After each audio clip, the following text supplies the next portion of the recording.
In this video, we're going to look at pattern spotting. So we have here, one section gives us 6 lengths, 2 sections 10 lengths, and if we look at the 3 sections, we've got 1, 2, 3, 4, 5, 6, 7, 8, 9, 10, 11, 12, 13, 14. So if we complete in this game, we get 14. And hopefully, you'll be able to see that we are going up by 4 each time. So when there are 4 sections, if we add on 4 to 14, we're going to get 18.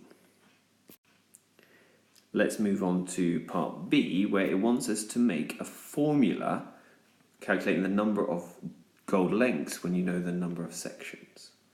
Okay, so to calculate the G, so we're going to have the G on the left-hand side, G equals. Now, the number it's going up by is what we multiply S by. So this is going to be 4 times S.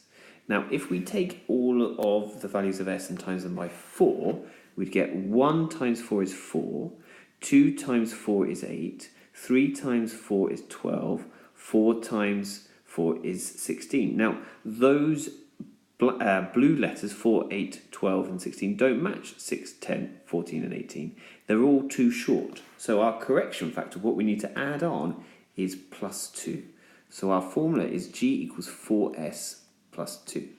Now that we've got that, we can now work out how many gold lengths there would be if you have 10 sections. So we're going to replace the S with 10. So it's going to be 4 times 10 plus 2. 4 times 10 is 40. Add on 2 is 42. So we would put 42 into here. So on to the last bit here. It wants to know if you have 66 gold lengths, how many sections do you need? So let's look at our formula. G is equal to 4S plus 2. Well, we know there's 66 gold lengths, so I'm going to replace the G with 66.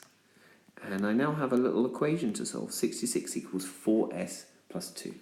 So I'm going to take away the 2 from each side, because that will mean that I will have a letter term on one side, number term on the other. And that's my goal when I'm solving equations, because after I do that, I then just divide both sides by the number in front of the letter. And if I do that, I'm going to get S is equal to 16. So 16 sections are needed if you want 66 gold lengths.